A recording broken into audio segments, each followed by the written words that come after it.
بسم اللہ الرحمن الرحیم۔ السلام علیکم معزز ناظرین انفارم اور اعلیٰ۔ اماں ابھی دہی بلو رہی تھی کہ وہ مٹی کا پیالہ لیے آ نکلی۔ یہ دیکھ کر کہ ابھی مکھن ہی نہیں نکالا گیا تو لسی کہاں سے ملے گی۔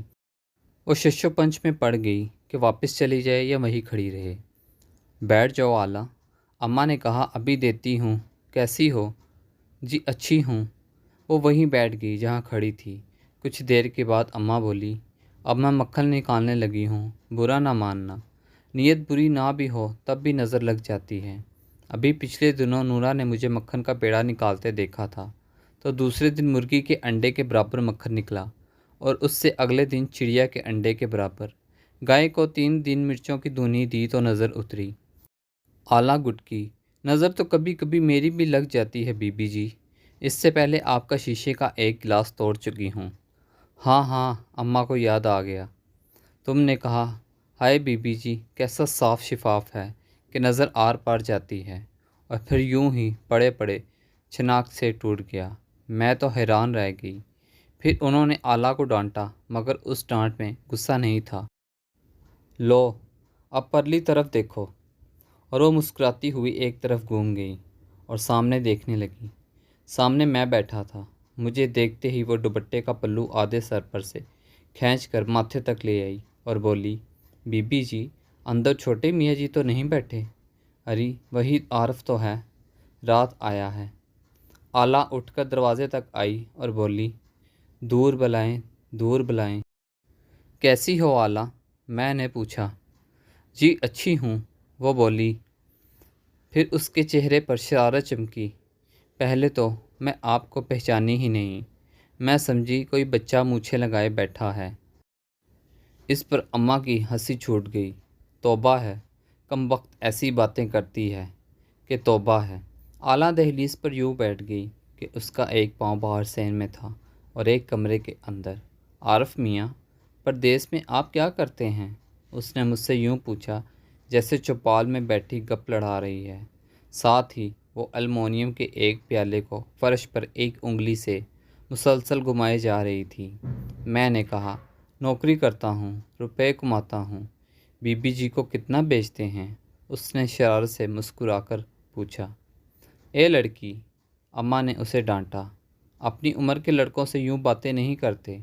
اب تو چھوٹی نہیں ہے، کیا ابھی تک تجھے کسی نے نہیں بتایا کہ تو بڑی ہو گئی ہے؟ وہ دہلیز پر بیٹھی بیٹھی اماں کی طرف گھوم گئی۔ اب اس کے دونوں پاؤں صحن میں تھے اور بالوں کا ایک ڈھیر کمرے میں تھا۔ کون بتائے بی بی جی؟ وہ بولی۔ اماں ابا ہوتے ہیں تو بتاتے۔ انہیں تو خدا کے پاس جانے کی اتنی جلدی پڑی تھی کہ میرے سر پر سے اپنا ہاتھ اٹھایا تو انتظار بھی نہیں کیا کہ کوئی اس لڑکی کے سر پر ہاتھ رکھے تو چلے۔ اعلیٰ کی آواز کو آنسوؤں نے بھگو دیا تھا۔ میں نے کہا، اعلیٰ تمہاری ماں تو کب کی چل بسی تھی، کیا باپ بھی چل دیا؟ اب کے گم کر اس نے دونوں پاؤں کمرے میں رکھ دیے اور بولی، جی وہ بھی چلا گیا۔ میں لڑکا ہوتی تو شاید مجھے جوٹے گانٹنا سکھا جاتا، پر وہ مجھ سے روٹیاں ہی پکواتا رہا۔ اب میں ایک موچی کی بیٹی ہوں، پر اپنے جوتے دوسروں سے مرمت کرواتی ہوں۔ تو کیا ہوا؟ اماں بولی، تجھے صرف جوتے گانٹنا نہیں آتے نا، باقی تو سب کام آتے ہیں۔ اپنی محنت سے کماتی اور کھاتی ہو، سارا گاؤں تمہاری تعریف کرتا ہے۔ لو لسی لے لو۔ اعلیٰ جو اماں کی گفتگو کے دوران میں ہی انہی کی طرف گھوم گئی تھی، اٹھی اور جا کر پیالہ اماں کے پاس رکھ دیا۔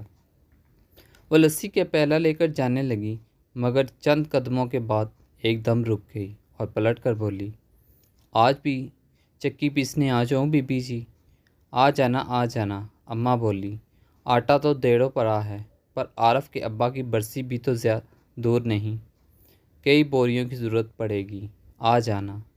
جی اچھا، وہ بولی۔ پھر وہیں کھڑے کھڑے مجھ سے پوچھا، عارف میاں آپ کتنی چھٹی پر آئے ہیں؟ میں نے کہا، میں ابا کی برسی کر کے ہی جاؤں گا۔ بولی، پھر تو بہت دن ہیں۔ میں جب گاؤں میں ادھر ادھر گھوم کر واپس آیا تو وہ اندر ایک کوٹریا میں بیٹھی چکی پیس رہی تھی۔ اوڑھنی اس کے سر سے اتر گئی تھی اور کھلے بال چکی کے ہر چکر کے ساتھ اس کے چہرے کو چھپا اور کھول رہے تھے۔ اس نے ایک ٹانگ کو پورا پھیلا رکھا تھا، نیلا تیب بند اس کی پنڈلیوں تک کھنچ گیا تھا۔ اگر ایسی پنڈلی کو کاٹ کر اور شیشے کے مرتبان میں رکھ کر ڈرائنگ روم میں سجا دیا جائے تو کیسا رہے؟ میں نے ادھر ادھر دیکھا، اماں کہیں نظر نہ آئیں تو میں پنجوں کے بل کوٹریا تک گیا۔ دروازے سے آتی ہوئی روشنی ایک دم کم ہوئی تو اس نے چونک کر دیکھا، چکی روک لی، بالوں کو جھک کر سمیٹا اور اوڑھنی کو سر پر کھینچ لیا، مگر پھیلی ہوئی ٹانگ کو پھیلا رہنے دیا۔ پھر وہ چکی کی ہتھی کو تھام کر آہستہ آہستہ گھمانے لگی اور میری طرف دیکھتی چلی گئی۔ اس وقت میرا پہلا تاثر یہ تھا کہ ایک موچی کی بیٹی کی آنکھوں کو اتنا بڑا نہیں ہونا چاہیے۔ غریب غربا کو چھوٹی چھوٹی آنکھیں ہی کفایت کر جاتی ہیں۔ اس کے چہرے پر شرارت تھی اور اس ڈر کے مارے وہ کوئی فکرہ نہ مار دے۔ میں نے پوچھا، اماں کہاں ہیں؟ وہ بولی، تو کیا آپ بی بی جی کو دیکھنے یہاں تک آئے تھے؟ تو کیا تمہیں دیکھنے آیا تھا؟ مجھے حملے کو موقع مل گیا۔ اس نے بس اتنا کیا کہ ٹانگ سمیٹی اور پھر پھیلا دی۔ پھر وہ کچھ کہنے ہی لگی تھی کہ میں نے پھر پوچھا، اماں کہاں ہیں؟ یہیں حویلی میں ہیں، اس نے کہا۔ آپ کے چچا کی بیٹی بیمار ہے، انہیں دیکھنے گئی ہے۔ میں نے کہا، یہ جو تم پسائی کر رہی ہو اس کی کتنی اجرت لوگی؟ 2 دن کا آٹا تو مل ہی جائے گا۔ اس کے لہجے میں کاٹ سی تھی، نہ جانے طنز کر رہی تھی یا اس کا لہجہ ایسا تھا۔ اچھا، 2 دن گزر گئے تو پھر کیا کرو گی؟ پھر آ جاؤں گی آٹا پیسنے، پانی بھرنے یا چھتے لیپنے۔ چھتے لیپنے؟ کیا تمہیں چھتے لیپنا بھی آتا ہے؟ میں نے سچ مچ حیرت سے پوچھا۔ وہ بولی، مجھے کیا نہیں آتا عارف میاں، بس ایک جوتے گانٹنے نہیں آتے، اور بہت کچھ آتا ہے۔ مثلاً کیا کیا آتا ہے؟ میں نے شرارت سے پوچھا، اور وہ کچھ باتیں بنانے لگی، مگر جیسے سوچ میں پڑ گئی اور آخر بولی، سب کچھ آتا ہے، آپ دیکھ لیں گے ہولے ہولے۔ چند لمحے وہ یوں چکی چلانے میں مصروف رہی جیسے مجھے بھول گئی ہے، پھر چکی روک کر اٹھ کھڑی ہوئی اور دروازے کی طرف بڑھی۔ میں ایک طرف ہٹا تو وہ باہر آ گئی اور بولی، پیاس لگی ہے، پر بی بی جی کا کٹورا جھوٹا ہو جائے گا، مجھے بک میں پلا دیجیے، تم کٹورے میں ہی پی لو۔ میں نے کہا اور پھر ڈانٹ کے لہجے میں کہا، چلو اٹھاؤ کٹورا، پیو پانی۔ اس کی مسکراہٹ کتنی گلابی تھی۔ زندگی میں پہلی بار انکشاف ہوا کہ مسکراہٹ کا بھی رنگ ہوتا ہے۔ وہ پانی پی چکی تو کٹورے کو کھنگالنے کے لیے اس میں ذرا سا پانی اور ڈالا۔ میں نے کہا، بھر دو کٹورا۔ سمجھی شاید میں کٹورے کو پوری طرح پاک کرانا چاہتا ہوں۔ کٹورا بھر گیا تو اس نے میری طرف دیکھا اور میں نے کٹورا اس کے ہاتھ سے اچک کر منہ سے لگا لیا۔ عارف میاں جی، وہ انتہائی حیرت اور صدمے سے بولی۔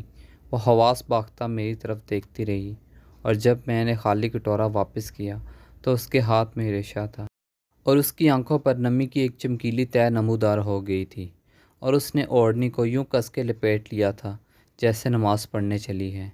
گاؤں میں جوان لڑکی کا ایک ایک قدم گنا جاتا ہے، ایک ایک نظر کا حساب رکھا جاتا ہے۔ بہت سے دوست بیٹھے تھے، لڑکیوں کا ذکر ہو رہا تھا، فلاں فلاں کے ساتھ ہے۔ میں نے کہا، ایک لڑکی آلہ بھی تو ہے، نادر موچی کی بیٹی۔ اس پر سب ہنسنے لگے۔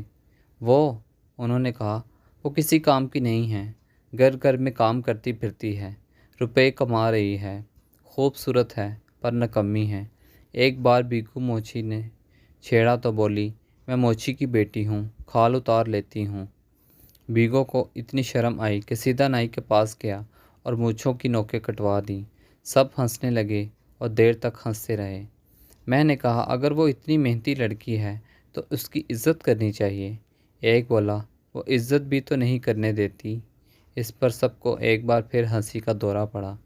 دوسرا بولا، تمہارے ہاں تو وہ بہت کام کاج کرتی ہے، کبھی اس کی عزت کر کے دیکھو، کھال اتار لے گی۔ وہ پھر ہنسنے لگے اور مجھے ان کی ہنسی میں شریک ہونا پڑا، مگر مجھ سے اپنی ہنسی کی آواز پہچانی نہیں گئی، بالکل ٹین کے خالی کنستر میں کنکر بجنے کی آواز۔ میں گھر واپس آیا تو وہ دروازے سے نکل رہی تھی، چہرہ بالکل تپا ہوا تھا، آنکھیں بھی سرخ ہو رہی تھیں۔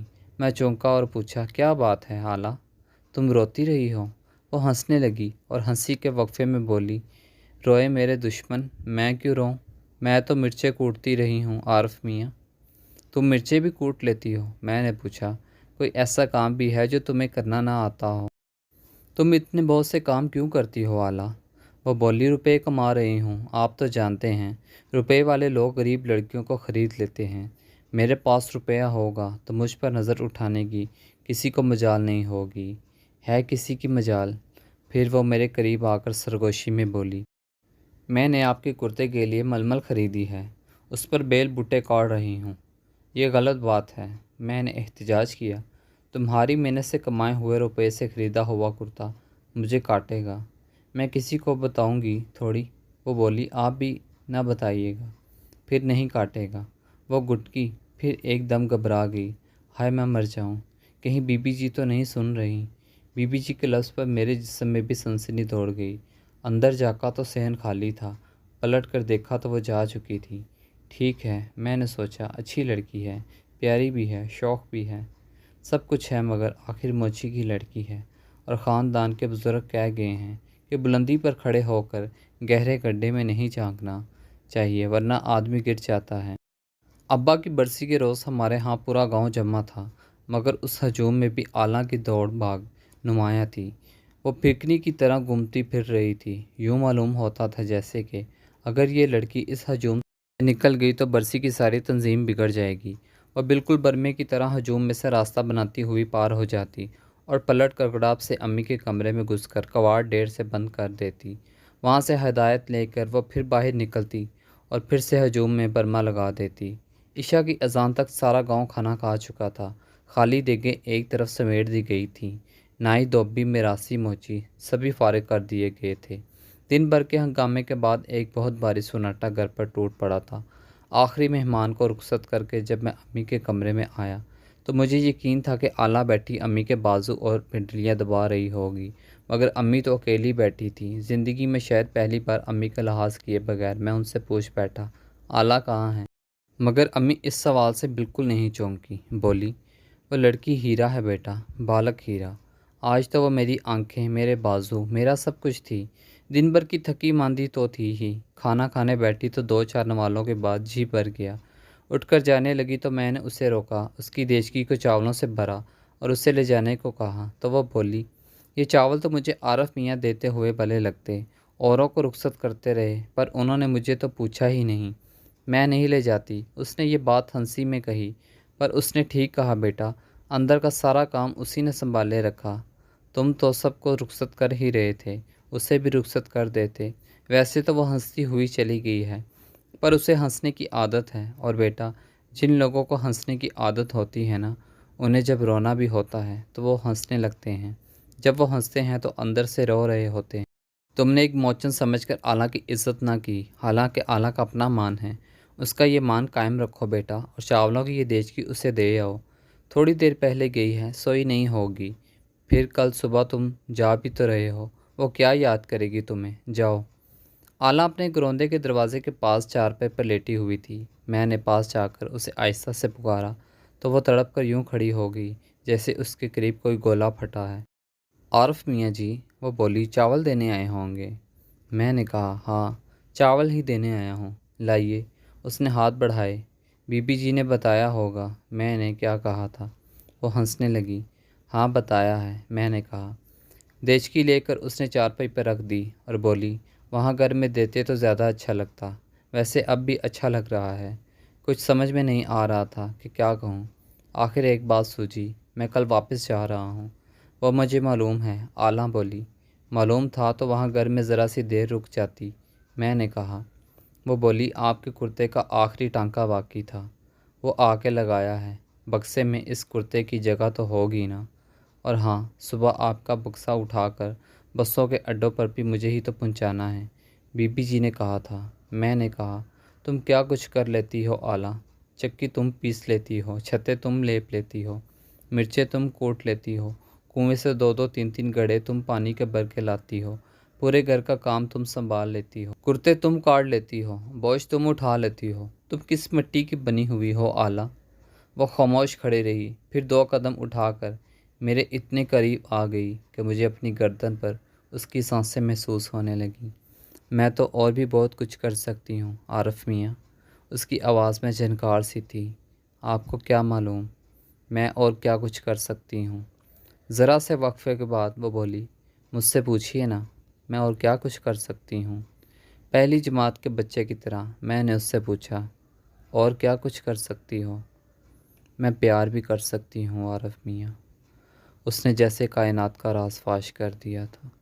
دوستو، سٹوری اچھی لگی ہو تو حوصلہ افزائی کے لیے لائک اور کمنٹس لازمی کریں۔ شکریہ۔ تھینکس فار واچنگ انفو مور۔ ملتے ہیں نیکسٹ ویڈیو میں انشاءاللہ، تب تک کے لیے اللہ حافظ۔